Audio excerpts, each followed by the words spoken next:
Hi guys, magluluto tayo ngayon ng sinigang na sinigang na beef. So hiwain muna natin yung ating ingredients. So yan na mga guys, nakahanda na po yung mga ingredients natin sa sinigang na beef. And meron din tayo ditong, of course, di mawala yung ating kanin, rice. And yun nakaano na siya. Bumubukal-bukal na yun. Nilagyan ko na siya ng sibuyas. Ayan. At meron tayong buto-buto dito. Naiwan talaga yung buto-buto guys. Ayan.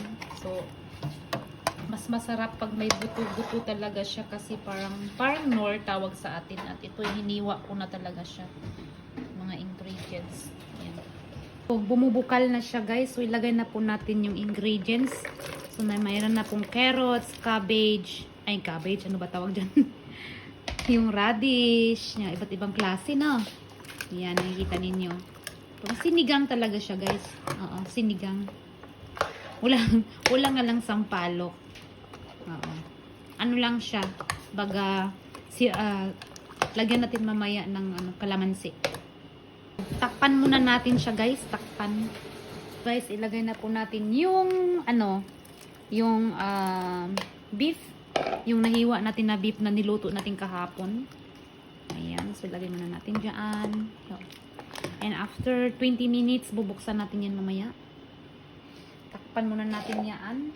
Takpan. Ay, anyway, by the way, lagyan na pala natin ng asin, guys. Kasi na mas maganda na lagyan na po natin ng asin. Ang asin ko, guys, ay galing po yan ng Himalaya. Ayan, Himalaya po yan, guys. So, ano siya? Kristal na asin. Yan, nakikita ninyo. Kristal po yan siya na asin, guys. Ayan. So, lagyan na po natin ng mga ingredients, ng mga, kung ano mga herbs. Ayan.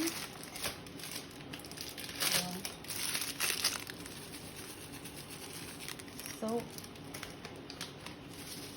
maangang-anghang. And, mayroon tayong mga paminta.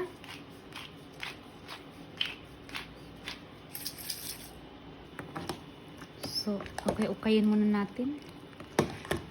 Maya lagyan natin yan ng kalamansi.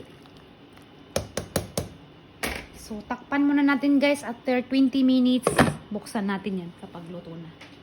And ilalagay na po natin guys ang mga natitira pang mga herbs.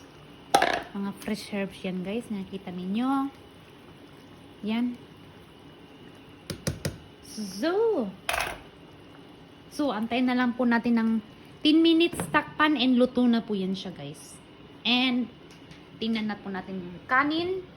Ay, luto na rin yung kanin. As in. So, meron na po tayong sopa.